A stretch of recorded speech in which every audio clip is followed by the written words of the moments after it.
Welcome to another episode of Motorcycle Review. This is the first attempt towards an ownership one. The silent devil Suzuki Gixxer 250 Naked has been in my garage for about a year now. So let me try to share some experience on this.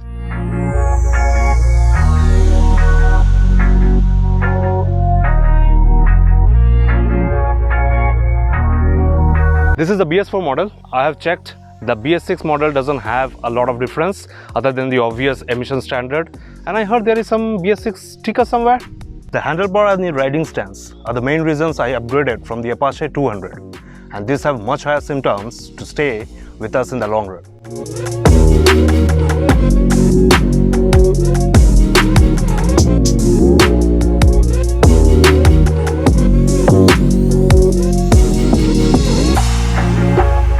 This tank shroud makes it sexier, while this design here helps to grab the tank appropriately. All you need is tank pad to protect it from scratches. Might be remembering one of our videos, right? Front 110/70 and rear 150/60 MRF radial tubeless tires do have a decent reputation, while I have a plan on changing them after 12k to 15k kilometers to either Michelin or Pirelli. It does not come with a central stand, neither any side stand indicator.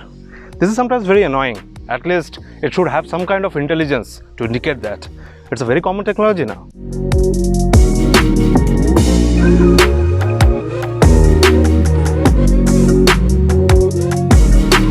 Answering to a friend who asked if it was underpowered by any chance, well, I did not feel so. Rather, it's nothing but a bit overpowered. And to bring it to stop, there is a huge 300mm front disc with dual channel ABS system, which does the duty pretty much good, kicks in at the right time.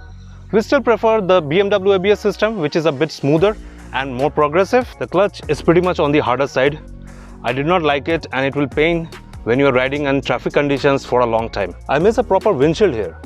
Not a problem for city rides though, but you know, for long rides, wind friction is gonna kill you. The company claims to have a mileage of around 37. At the very beginning, after buying, I tried a full tank and it gave me a mileage of around 31. As far I know, it generally improves from there. And also this mileage depends on how one rides a bike, right? And truly speaking, this small devil has lured me so bad that I have ridden it pretty harsh most of the times.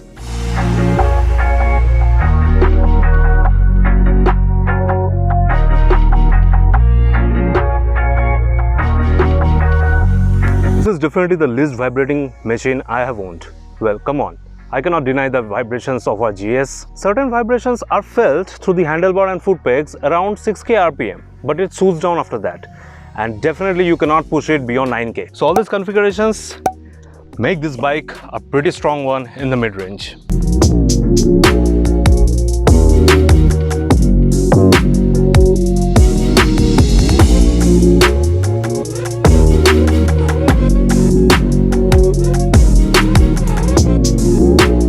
Experience in 500 kilometers is I enjoy every moment riding it, flickering it in any direction, applying brakes, taking turns, name it. I use this as my daily commute to office until this COVID occurred, and I feel every moment this is a worthy upgrade than the Apache.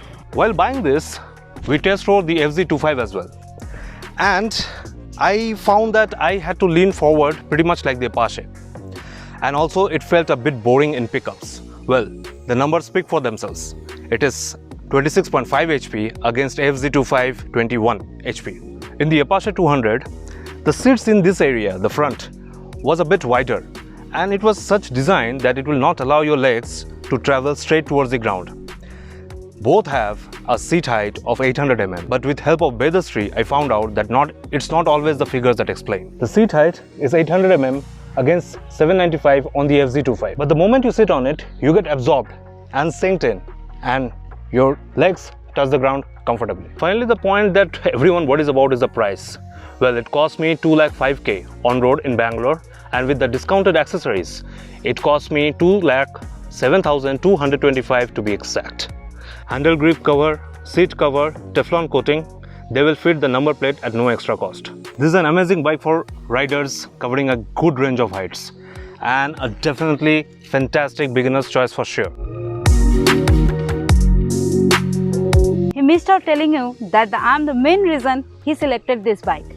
I fell in love just by sitting on it whilst test ride. That's a story for a different time to tell. Well, pillion will have a hard time riding on bad road conditions or even for long rides. And comparing it to our 310GS, well, that's unfair. But the same setup will be giving you much more confidence to ride into the corners. So let me shut up now and pass on the pillion review from the pillion herself.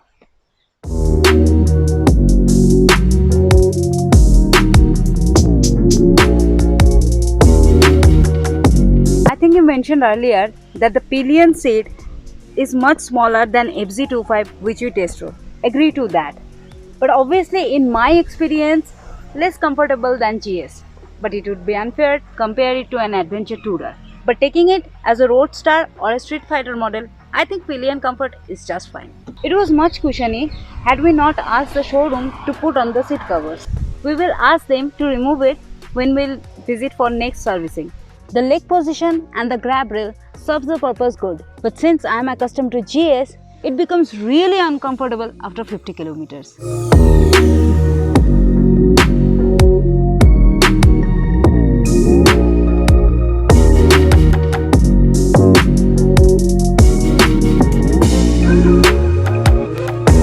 Well, let's try to sum it up then. List out the cons. I don't agree completely with the mirrors, could have been better. Was expecting some kind of side stand indicator or intelligence, and the clutch is pretty much on the harder side as said. So, you know, pretty much lighter or existence of a slipper clutch.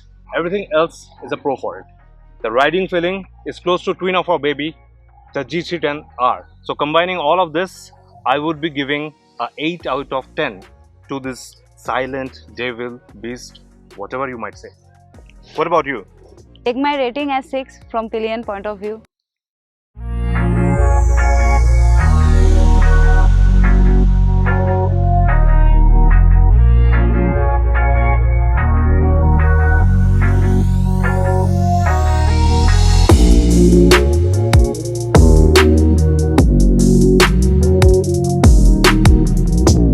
I tried my hand on Apache 200, but I felt the big heavy head controls the bike, not me.